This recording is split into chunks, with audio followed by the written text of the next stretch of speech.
Life can only be understood backwards, but it must be lived forwards. Søren Kierkegaard.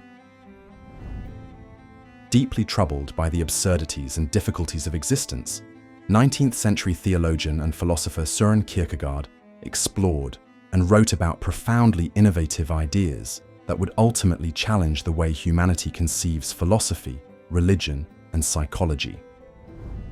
Considered by many to be the father of existentialism, his work addresses themes common to this school of thought, questioning, mocking, and attempting to expose the falsehoods of traditions and conventions. He analyzed the inconsistency between people's true selves and the way they act in the world, as well as the despair and anguish deeply rooted in all of this. Kierkegaard was born in 1813 in Copenhagen, Denmark, as the youngest of 7 children in a very wealthy family. From a young age, he was exposed to philosophical thought, as his father, deeply interested in philosophy, often read and discussed these topics in his presence. During early adulthood, Kierkegaard pursued studies in philosophy and theology at the University of Copenhagen. However, he soon found himself at odds with the historical and philosophical works he was exposed to, often considering them overly intellectualized and detached from lived reality. "What I really need to do is clarify what I must do, not what I must know," he wrote. This reflection would define the direction that would later guide his philosophical efforts. Another defining event in his formation was family tragedy. By the age of 22, 5 of his 6 siblings had already passed away. This profoundly marked his childhood and early adulthood, leaving him with a constant sense of transience and uncertainty, repeatedly reminding him that life is synonymous with precariousness and that the worst could always be just around the corner. Around the age of 25, Kierkegaard began writing at an incredibly prolific pace, publishing numerous books throughout his life, both under various pseudonyms and under his real name. He died in 1855 at the age of 42, likely due to a severe form of spinal tuberculosis. From a philosophical perspective, one of Kierkegaard's most significant and profound contributions, and the one we will focus on the most, is the concept of anguish, which he developed in his book, The Concept of Anxiety. Kierkegaard described this term as a particular sensation of anxiety and fear, not merely an anxiety disorder, but rather an existential anguish that permeates the human condition as a whole. In general, anxiety is an amplified emotional response to a perceived threat or challenge, especially when it is unknown or uncertain.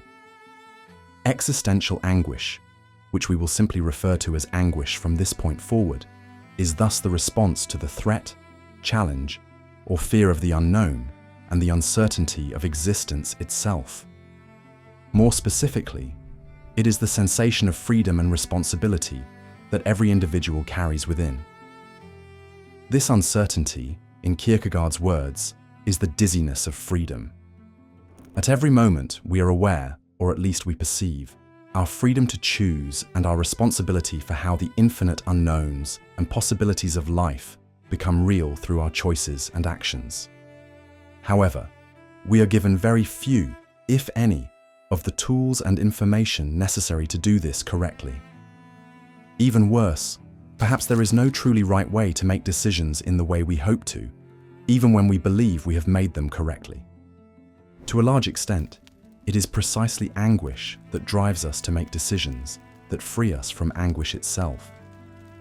However, those who have lived and reflected long enough on this realize that we are, and always will be, condemned to an existence inevitably permeated by some form of it.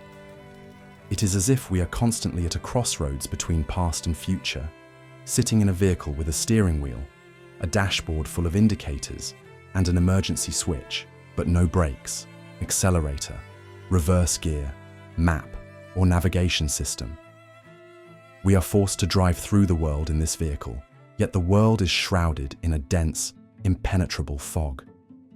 Naturally, we hope that in some directions, the ones we choose, the fog will clear, but it never does completely, at least not entirely.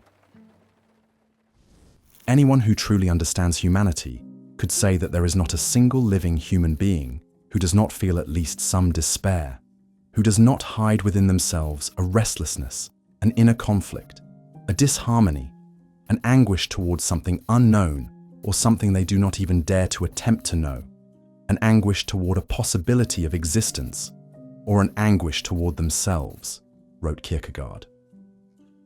Recognizing the inevitability of anguish and existential dread, Kierkegaard sought to give them meaning and purpose. As dark as all of this may seem, he did not believe that anguish was entirely negative. On the contrary, he considered it an essential part of life, one in which our response to it determines the difference between a life fully lived and a life of emptiness and despair. Understandably, the dizziness of anguish can be paralyzing. Walking forward while your head is spinning is certainly not ideal. Likewise, the awareness that we can choose and do anything in life can end up preventing us from choosing or doing anything at all.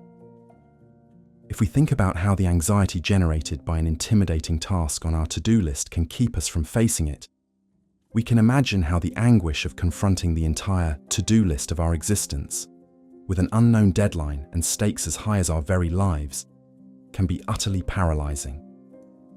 However, our heads will never truly stop spinning. If we want to achieve a more fulfilling life and realize who we truly are and who we could become, we must not surrender to inaction driven by anguish. To maintain any sense of control over our lives and give meaning to our sense of self, we must be able to move and act despite anguish. In fact, it is precisely anguish, or perhaps its very origin, that makes possible any development and definition of an authentic and meaningful self. Without possibilities, there would be no anguish, but without anguish, there would be no possibilities.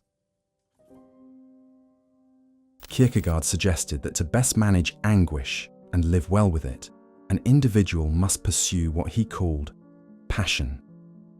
This can manifest in many forms: love, creative activity, family, personal growth, a career, an ideology, a faith, and so on.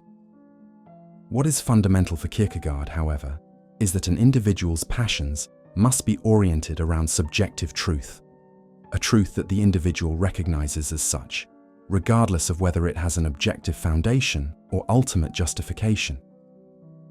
This is not just an intellectual process, but also a subjective and emotional experience. The crucial thing is to find a truth that is truth for me, to find the idea for which I am willing to live and die, Kierkegaard wrote.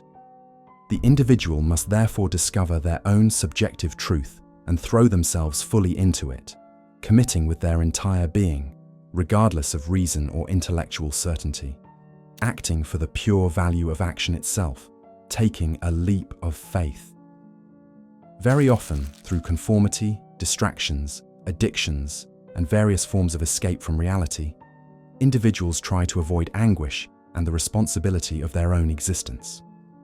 By universally conforming to social norms, they attempt to evade the burden of their choices.